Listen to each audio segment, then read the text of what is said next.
Thank you for giving me this opportunity. So I have just a bit concern on 2 or 3 issues that the president did mention. The president came out and said that there was a problem with his communication team, that the communication team failed him. And also he came out clear that maybe his cabinet also failed him. So I wonder if this communication team, starting from the whole communication from State House, the government spokesperson, I don't know if the president will just continue saying that this team failed him, or is going to take an action. The soul searching will it be immediately, so that he disband all his communication team, and also the cabinet that he said that maybe failed him, until we reach this point whereby Gen Zs and majority of Kenyans feel now the government has failed us. So I don't know. That's only my concern for the whole, and so many others. But I choose to see these points. Thank you. Interesting. And I think he was actually asked directly if he's going to fire any of the CSs. And he used an example of the previous administration firing 5 CSs who were later found not guilty of the corruption allegations, and then they had to be reappointed as ambassadors. So he said, again, he used this term, the rule of law. He was quite adamant that he's sticking to the law and he wants to follow the book of the law and, the Constitution. So unless these CSs have been found guilty, he's not looking to fire them. That's the impression I got. I guess he's balancing, because these are his political allies as well, which is one of the criticisms I had for government all along. Some of the appointees were his political allies, which happens in government and politics. Although, of course, today's space isn't about that. I'm sure there's a lot of spaces that do discuss that. Today is about the actual interview. But he did cover that. With regards to his communications team, of course, they would have been the campaign team as well. But he did mention that they failed to communicate the finance bill, which for him, I think, it's a critical moment. The finance bill was, of course, very important to him and his agenda and what he had planned for the country. But more importantly, at this time, it was the political fallout from the finance bill.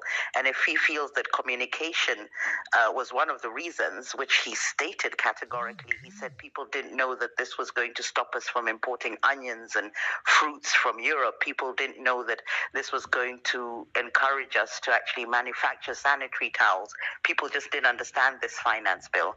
I would also place that, as somebody who understands politics, I would also place that partly on the MPs, because one of the things they're supposed to do when a bill is being passed, whether paid or not, I know there was a lot of rumors, or there was facts or not, I don't know, that the MPs were paid. But one of the things the MPs are supposed to do is sensitize the people on the ground. Now, sensitization includes explaining the bill and what the bill is about. So I think some blame should go to them as well. But of course, whether he fires them or not is, the communications team, I don't know. The CSs, he was quite clear that he'll be keeping them on. That's the impression I got from that interview. He seemed to protect them and say, innocent until proven guilty. And he gave an example of when the government has gotten it wrong previously, and they had to reappoint those ministers into ambassadorial positions, which of course I also found quite dodgy, that people have to be reappointed. But there we are. Kamaki, go ahead. What did you feel about the interview today? Round table, I think they called it.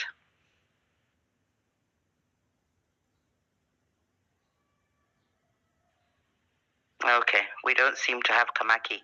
Minima? I think I can go next. Yeah, so first I think he was right actually to throw his comms team under the bus.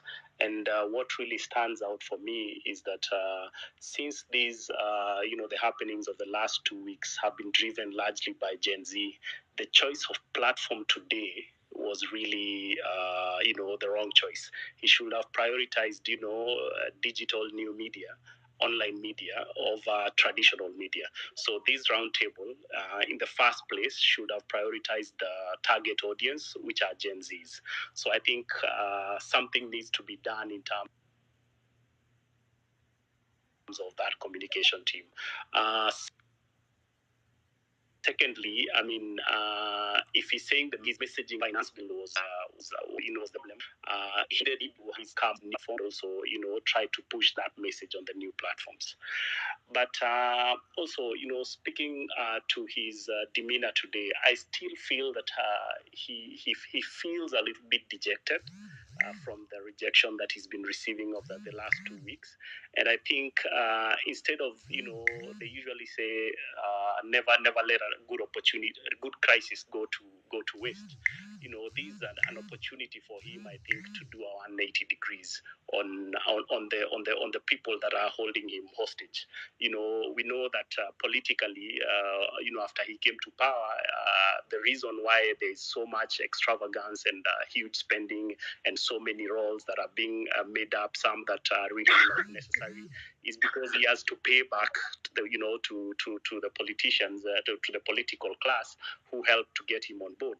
So this is an opportunity for him to turn back on them and say, guys, I tried, but the people do not want this kind of wastage, and we really need to turn a new page, and we'll be seriously relooking at all the things that we've been doing in the past. So I think it's an opportunity for him to do an about turn, to say, I've listened to the people.